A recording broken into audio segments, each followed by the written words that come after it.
Izinkan saya berbagi tentang prinsip namanya berkobar, make it flame. Ya, mari kita berkobar dalam hidup. Ini gak hanya sekedar untuk ibadah Bapak Ibu, tapi dalam kehidupan. Orang kalau sudah tidak berkobar, wah itu berat itu. Nah, kobaran kita mesti harus lahir dari dalam keluar. Sebab kekristenan itu selalu bicara inside out, not talking about outside in. Kalau outside in itu roh agama. Saudara, saya beritahu, memberi melayani jangan dipaksa. Ada orang begini, nanti ini ke depan. Ada orang menyembahnya dipaksa. Dipaksa karena bangkrut, dipaksa karena kena kanker baru menyembah. Jangan, penyembahan jangan dipaksa. Penyembahan itu bukan dipaksa atau terpaksa. Tapi memang sudah jadi gaya hidup menyembah. Ya kan?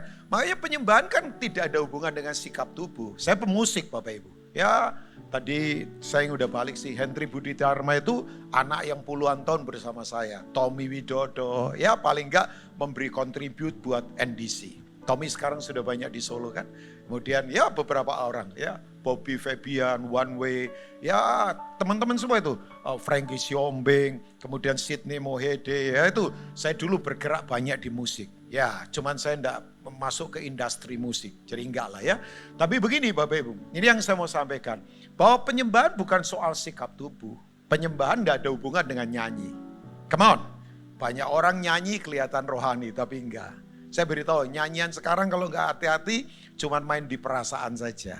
Tapi belum tentu sampai kepada roh kita. Oh ya. Nah makanya saya harus ingatkan. Penyembahan itu adalah sikap tubuh. Ya bukan. Penyembahan itu apa sih? Penyembahan itu sikap hati yang bergantung total pada Tuhan. Di dalam segala keadaan dan di setiap keadaan. Jadi bergantung total sikap hatinya. Bukan sikap tubuh. Mungkin orang banyak ngangkat tangan. Tapi belum tentu juga dia rendah hati, belum tentu. Ada orang nunduk-nunduk tapi masih tetap sombong juga. Bisa ya Bapak Ibu. Karena ini talking about our heart. Ini ada di dalam Bapak Ibu. Nah saya mau mengembalikan lagi bahwa kekristenan mesti kembali berkobarnya. Yang itu saya katakan. Karena akan ada nanti masa di mana orang terpaksa atau dipaksa menyembah. Karena situasi. Tapi saya berharap NDC tidak hanya keluarkan album bagus. Tapi di sini adalah orang-orang yang memang kesukaannya menyembah Tuhan. Ya sadar Tuhan. Makanya saya selalu berkata jangan hanya sadar Tuhan di gereja lah. Ya di gereja pasti sadar Tuhan kan. Nyanyi lagu tentang Tuhan, khotbah tentang Tuhan. Pengumuman tentang acara rohani. Tapi waktu kemudian kita digoda untuk bohong di luar. Sadar Tuhan enggak? Oh ya. Oh ya ketika kita digoda oleh kenikmatan, sadar Tuhan enggak? Masa Pak Pendeta sering digoda? Digoda juga Bapak Ibu. Tapi kemudian saya sadar, oh iya. Ada Tuhan bersama saya. Nah itu, kesadaran itu yang harus kita bangun. Nah itu berkobar Bapak Ibu. Ya udahlah, roh agama sudah gak ada lagi di otak saya. Karena kekristenan bukan bicara roh agama. Saya ngomong roh agama loh. Ini bukan agama yang diakui di luar sana. Bukan. Roh agama itu begini, tahu firman tapi gak praktek. Nah itu roh agama. Ya jangan mau dibenturkan, oh ini konflik agama. Gak ada itu. Yang justru bahaya adalah roh agama. Roh agama itu kemunafikan. Misalnya orang pinter khotbah, tapi kemudian tidak melakukan. Nah itu roh agama. Kok saya jadi tegang sekali sih siang ini. Padahal tadi saya sudah bercanda ya. Ya enggak apa-apa lah. Mungkin enggak tahu ada apa yang Tuhan taruh di hati saya. Ya, nah saya yang mengajak Bapak Ibu karena begini. Oke, kita lihat dulu dong. Yesaya 40 saya enggak tahu. Multimedia saya kasih ini enggak. Jangan ke 2 Timothy dulu ya. Coba, nah ini. Ya, thank you. Ayat 30 sampai 31. Suara saya aman ya multimedia. Yang di belakang bisa dengar suara saya? Bisa dengar ya? Ya. Oke. Nah, saya berharap saudara sungguh-sungguh merenungkan ini. Ini sedang terjadi. Saya beritahu Bapak Ibu. Kalau jalan jauh capek itu normal. Kalau jalan belum jauh sudah capek, itu dying inside. Saya ulangi lagi. Ini kata-kata enggak main-main. Saya renungkan banget. Kalau orang jalan jauh capek, saya olahragawan. Saya dulu, tadi sebelum kesini saya olahraga dulu. Ya, saya hari ini goes. Biasanya saya lari dari kenyataan, lari dari tanggung jawab. Enggak lah lari. Ya tinggal di kawasan Serpong paling enak lari lah. Olahraga murah. Tapi begini, oh ya saya kalau ya karena sering dilatih ya itu, ya jadi terlatih. Saya kalau nggak olahraga kayaknya gimana, tapi nggak harus. Kadang-kadang kalau pelayan, makanya kenapa saya olahraga, saya sering turun ke daerah. Kalau nggak tepar. Saya khotbah di suhu yang bisa 40 derajat pernah. Ya, itu teman saya tepar semua, dehidrasi. Makanya saya latih bukan untuk apa, karena saya sering turun ke daerah. Bulan lalu saya ada di Tobadak, itu wilayah Sulawesi Barat. Tinggal 5 hari di sana, itu buaya banyak, daerah rawa. Asli, buayanya banyak. Gak pakai kumis lagi, maafkan yang pakai kumis. Bukan, maksudnya ini buaya asli. Ya, enggak lah. Pak Eri jangan marah sama saya, enggak lah. Enggak maksud saya, enggak ini buaya asli maksudnya. Memang buaya rawa, saudara tahu rawa lah. Ya memang saya tahu pria kumisan itu menganggap hidungnya penting, makanya digaris bawahi kan ya, itu. Enggak itu saja, jadi saya mau melihat bahwa memang Pak Eri punya hidung mancung. Ya makanya digaris bawahi. Adalah, saya harusnya kumisan, tapi istri saya bilang jangan kumisan. Sebab kuda ketawa lihat kamu, jadi ya Ko Anton, suaminya Bu Tintin, yang ada di sana, kumisan juga itu sahabat baik saya. Dan ganteng memang, beberapa pria harus kumisan. Kalau saya, kuda ketawa lihat saya, jadi saya gak cocok kumisan. Bro, gak cocok. Gak cocok, saya yakin istri mendukung saya, kayaknya gak cocok ya. Ya kalau kumisan listrik bisa mati semua, janganlah. Nah, oke, enggak. Ya, nah ini mulai bercanda sedikit lah ya, tapi kudus daripada jaim tapi najis ya, oke ya. Saya lihat wajah saudara jadi banyak ide yang gak jelas ini, oke. Ya, oke. Nah yang saya mau beritahu buat Bapak Ibu begini. Tiba-tiba lupa saya ngomong apa tadi ya. Nah begini Bapak Ibu. Orang kalau jalan jauh capek biasa. Saudara misalnya lari 8 kilo. Ya 8 kilo atau 10 kilo. Capek biasa. Tapi baru turun tangga 2 step sudah capek. Nah itu berarti sekarat di dalam. Jantung masalah, paru-paru masalah. Atau ginjal masalah, saya nggak tahu. Nah banyak orang begini sekarang. Nikah belum jauh, sudah capek, pengen cerai. Usaha belum jauh, sudah bosan. Pelayanan belum jauh, sudah tinggalkan Tuhan. Doa belum lama, sudah capek. Hah? Pak Rubin pelayanan berapa lama? Belum lama, 40 tahun. Jadi saya ketemu Pak Joni itu sudah lama. Dan Pak Joni tetap Pak Joni. Begitu aja, diurapi Tuhan, awet muda. Ya, kenal beliau sebelum Indonesia merdeka. Oh kita belum lahir lagi. Dan di Greenfield, NDC di Greenfield, saya sudah isi. Jadi saya sebetulnya udah lama di NDC. Ya sudah lama lah, sudah cukup lama. Kenal NDC sudah cukup lama. Tapi kan begini, banyak orang nikah sebentar pengen cerai. Usaha sebentar bosan, doa sebentar pembosan. Makanya betul, ciri orang anak-anak dengan orang dewasa, anak-anak pembosan. Orang dewasa enggak. Kasih mainan anak, enggak ada yang bisa bertahan 5 tahun. Kalau Bapak Ibu punya anak atau cucu dikasih mainan bertahan 5 tahun. Tolong museumkan anak itu makhluk langka. Yang bikin orang tuanya jadi hemat. Anak pembosan. Loh anak-anak itu bosanan. Makanya mainan anak selalu menyodorkan model baru dan selalu berganti-ganti. Ke Toy Story saja, ke Toy Store. Ya apalah mereknya, apa sih? Kok Toy Story lagi? Apa? Ya apalah. Maafkan cepet-cepet jadi salah ngomong lagi. Ya apa? Ya udah terserah lah namanya apa. Lah itu kan Toy Store, mesti tahu ya. Toy Store itu kan maksudnya toko mainan. Mereknya apa terserah. Oh saya sebut merek ya? Ada merek ya? Enggak lah Pak ya. Coba. Ya mainan ganti-ganti terus. Mobil baru, robot baru, apa baru. Makanya beda mainan anak-anak yang anak-anak benar dengan orang dewasa yang kekanak-kanak. Cuma beda di harganya. Anak-anak mobil-mobilan, kalau kita mobil beneran. Tapi bosan juga. Nah begini, banyak orang capek karena tidak berkobar dari dalam. Saya khotbah semangat begini, tapi ya terserah Bapak Ibu, saya tidak bisa paksa. Oh siapa saya paksa? Ini kalau ada istri saya, dia selalu lagi ingetin saya, udah kamu jangan ngotot-ngotot, nanti tensi naik lagi. Enggak lah, saya tidak ngotot kok Bapak Ibu, relax saja, wong saya sudah berdoa lama tadi. Tapi betul, kalau kita tidak berkobar, ya saya ketemu orang pengusaha ngomong begini, saya warisan banyak Pak. Saya mau ngasih ke anak, anaknya nggak jelas. Terus gimana Pak? Ya udah kasih ke saya saja. Lah terus gimana? Ya temen lama Pak. Kalau enggak nanti dia tengking saya jadi kodok kan susah Pak. Oh iya, loh surat tanah banyak, akte tanah banyak. Tapi dia bilang anaknya nggak semangat, kerjaannya games melulu. Ya begitu aja, males. Males itu bukan spirit, itu mental. Orang karismatik harus bedakan antara spirit dengan mental. Males, pelit, suka terlambat datang, janji nggak ditepati itu bukan roh, itu mental. Itu nggak perlu bisa ditengking. Itu mau disiram minyak 2 ember juga susah Bapak Ibu. Kalau setan ditengking hilang, kerasukan ditengking hilang. Tapi kalau yang ini dalam. Makanya khotbah ini bukan tuh cuman acara agama, come on. Enggak. Saudara kalau nggak berkobar, nanti di keluarga nggak punya semangat. Suami istri nggak semangat, dingin. Duit banyak, rumah gede, tapi kayak neraka suasana. Kasih nggak berkobar. Loh, buat apa hidup? Kalau kita nggak make it flame dalam kehidupan. Tiap hari saya selalu ngomong magic word dalam keluarga. I love you, thank you, forgive me. Itu karena berkobar, bukan karena saya pendeta, Pak. Pendeta yang kasar banyak, Pak.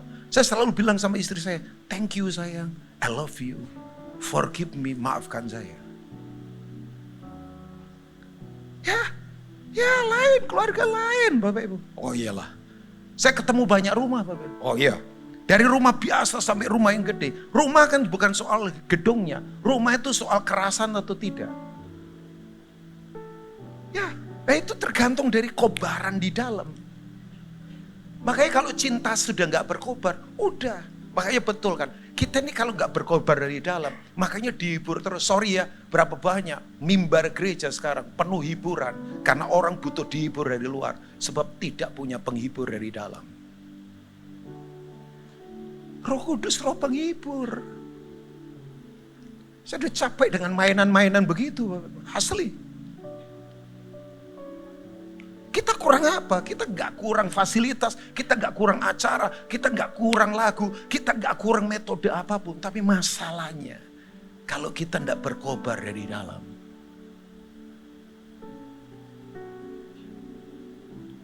Ya. Oke. Yesaya pasal 40. Saya tahu wajah sedih semua dan melihat saya dengan cara yang, ini pendeta ngomongnya terlalu tajam. Enggak lah, ini kan hal yang ingatkan saja. Karena saya nggak kenal saudara satu persatu. Sama Pak Erik juga baru kenal tadi ya Pak ya.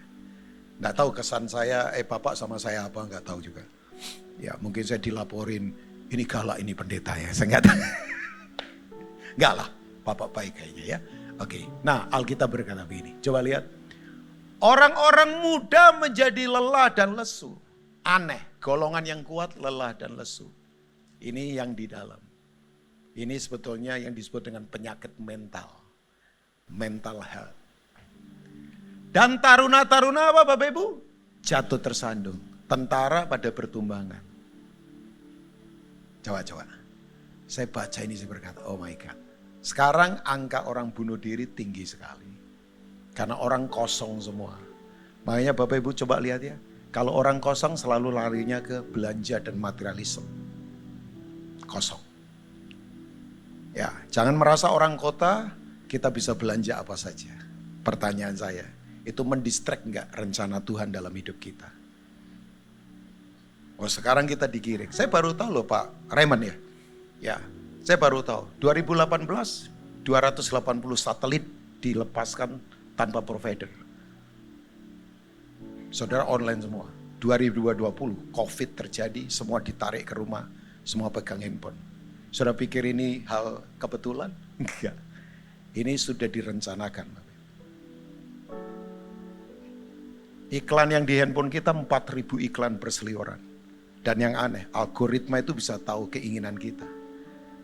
Ya, sekarang handphone katanya kita ngomong apa dia sudah tahu. Saya pengajar pria sejati. Ya, dari tampilannya sejati lah. Nah, saya pengajar pria sejati. Saya dulu ketemu pendirinya Promise Keepers berkata begini, Edwin Lewis School. Nanti kalau dunia di titik ini, dunia sangat berbahaya sekali. Titik itu namanya apa? Saya pikir apa? Dia berkata, when we buy things we don't need. With the money we don't have to impress people we don't like. It's very dangerous. Saya dulu pikir apa ini? Oh, saya baru tahu sekarang. Membeli barang yang tidak dibutuhkan berarti sudah keinginan. Makanya orang kalau sudah terseret keinginan ngomong misi nggak bisa. Apalagi berkorban termasuk nyawa. Padahal gereja tanpa misi mati. With the money we don't have. Berarti apa? Sistem kredit. Sorry, kita nanganin orang kena pinjol banyak banget sekarang. Karena gaya hidup.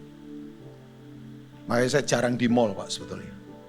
Karena mall itu godaannya luar biasa. Teman saya kalau bawa istrinya ke Plaza Indonesia, selalu jadi mesra. Istrinya didekat begitu kuat. Supaya tidak berbelok ke kanan dan ke kiri. Kalau di Sumba dia lepaskan.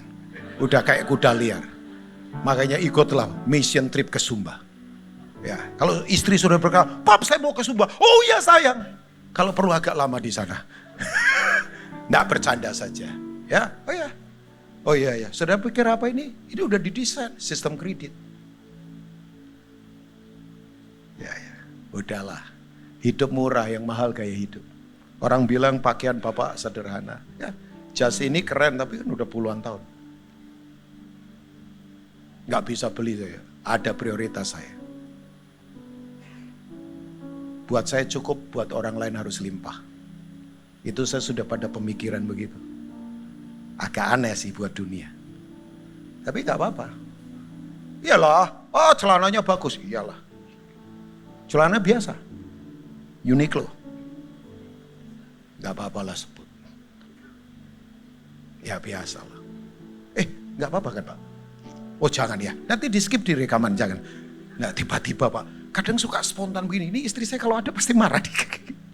Ya. Tapi ya kalau orang hina saya karakter, saya nggak mau. Oh jangan pembohong, dia suka deketin orang kaya supaya dapat duit. Itu nggak ada di otak sistem saya. To impress people we don't like. Artinya apa? Saya pikir apa? Oh narsisme. Narsisme itu adalah NPD. Ya, oh ya. Orang mau pamer. Kemarin anak rohani saya sedih ngomong begini. Saya sekarang stop, Pak. Kaya. Kalau IG story pakai tas apa, pakai tas. Enggak, dia stopnya karena apa? Tiba-tiba dia punya, enggak semua harus begini. Tiba-tiba dia punya perenungan begini Pak Stefan. Kalau orang lain lihat saya kan enggak bisa, kasihan ya, dia sedih. Nanti kalau sedih suruh suaminya utang-utang kan bahaya. Kok saya rasanya bersaing terus dengan yang lain. Oh dia punya kesadaran. Enggak semua begitulah Bapak Ibu. Kalau yang dagang please enggak apa-apa. Tapi ini tiba-tiba ada perenungan. Padahal dia bisa beli apa saja. Saya kaget juga. Saya enggak larang-larang. Karena kalau sama anak rohani saya enggak pernah larang. Jemaat saya enggak pernah larang. Cuman yang saya larang jangan kesaksian kalau ganti tas baru, ganti mobil baru jangan. Malu-maluin. Sebab dunia beli itu tanpa berdoa. Kalau kita kan berdoa dulu begitu ya. Dunia kaya kok, yang begituan mereka punya. Cuman yang harus kita jual ke mereka adalah karakter. Nah, saya mengajak saudara berkobar kenapa? Karena begini, secara faktual, secara yuridis, secara original, Tuhan itu sudah taruh kuasa di dalam kita. Yang jujur katakan amin.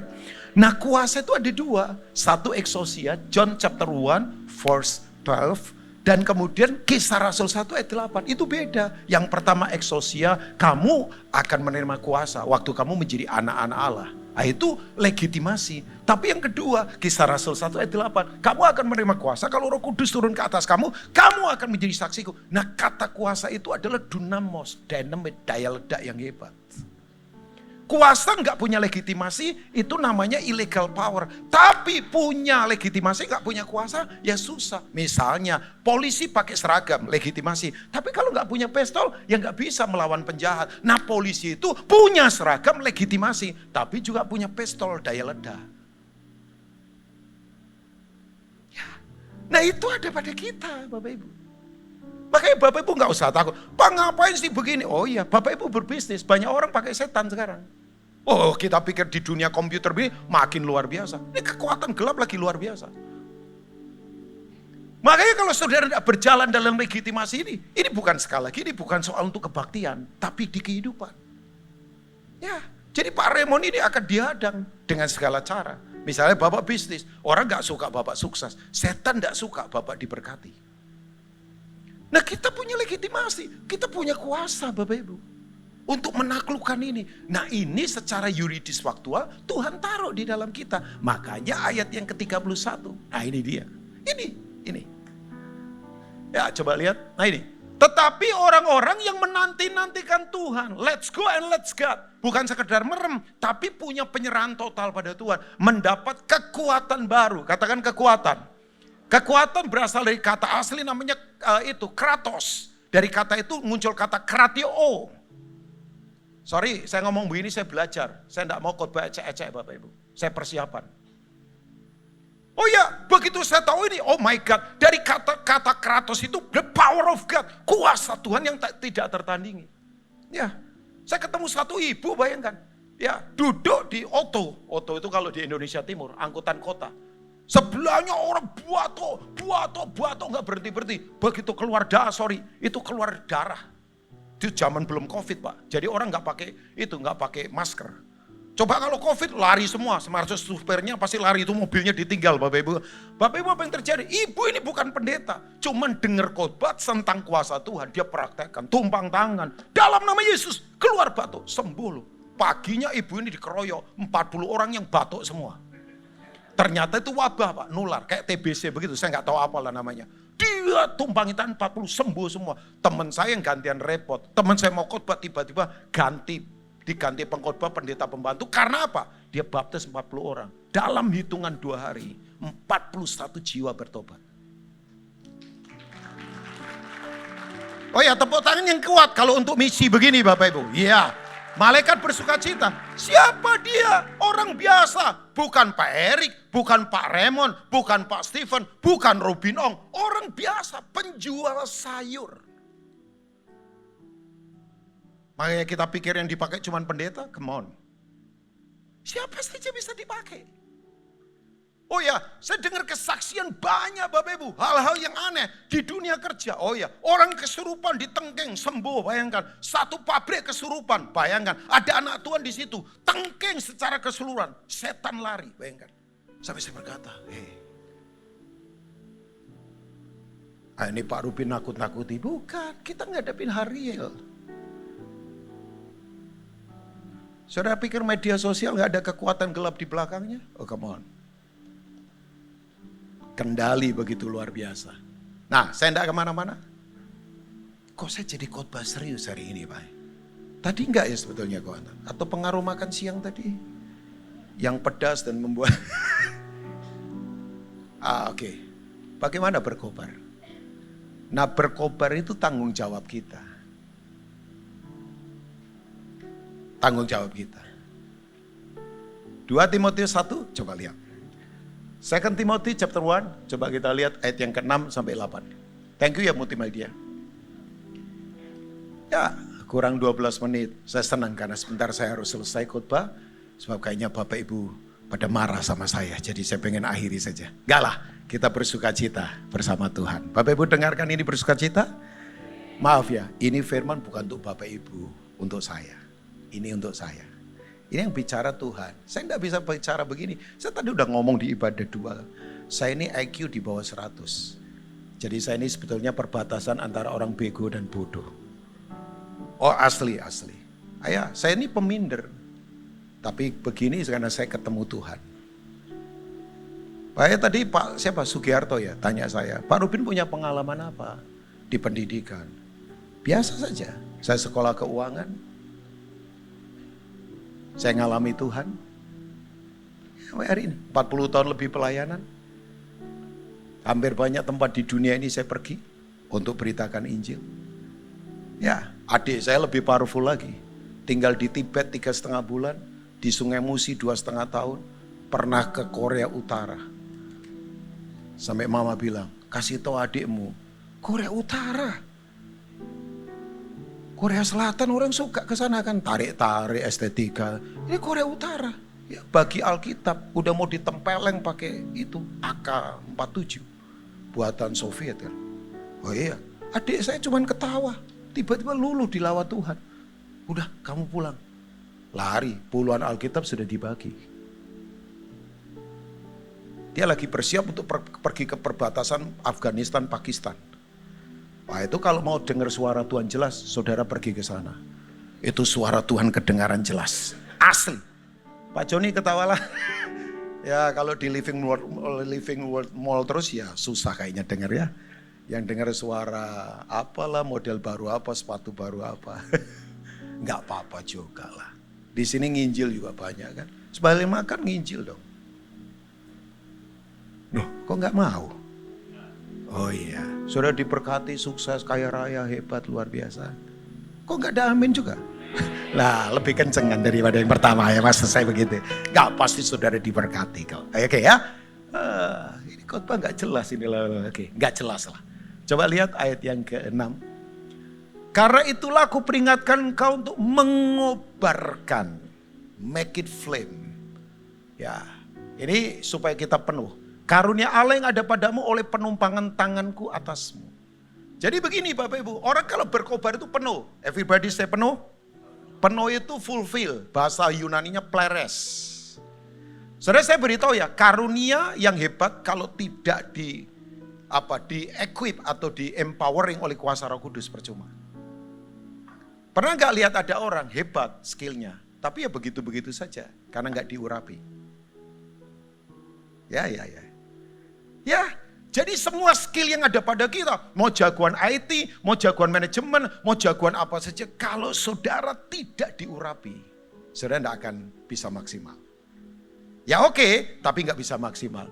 Nah, jadi begini, Tuhan mau kita berkobar. Nah, yang pertama, kobaran itu tanggung jawab kita, Bapak Ibu. Makanya Paulus berkata, ini nasihat Bapak sama anak. Timothy, kamu kobarkan loh. Sebab begini Bapak Ibu, kalau Bapak Ibu dingin, orang kalau dingin gak bergerak, semakin dingin. Coba aja di musim dingin. Paling bagus harus bergerak. Saya kalau di tempat dingin, kayak kemarin saya isi retreat di mana? Australia, lagi dingin. Oh ya saya harus banyak gerak. Semakin saya diam, kedinginan. Ya kan? Mesti dikobarkan. Karena kobaran itu tanggung jawab kita. Ini bukan tanggung jawab Pak Yosia, bukan tanggung jawab Pak Erik, bukan tanggung jawab koordinator ibadah. Ini tanggung jawab kita. Mesti kobarkan Bapak Ibu dalam hidup kita. Nah, orang kalau berkobar dari dalam itu lain. Makanya saya kalau lihat ya ada orang ketemu sukacita, omongannya selalu memberkati. Saya paling seneng. Ya, orang-orang seperti itu tuh memang betul ya. Kobarannya nular. Coba di keluarga, saya tuh suka sekali. Saya bersyukur dapat anak walaupun satu, ini anak milik Tuhan. Tapi tidak manja. Dan anak ini selalu membuat ceria keluarga. Kita terbatas lah. Ya fasilitas terbatas, semua terbatas. Tapi kita happy. Ya ada lah mungkin. Anak saya kalau bermain sama istri saya, minta ampun. Itu betul-betul lempar-lemparan guling, padahal sudah gede 24 tahun.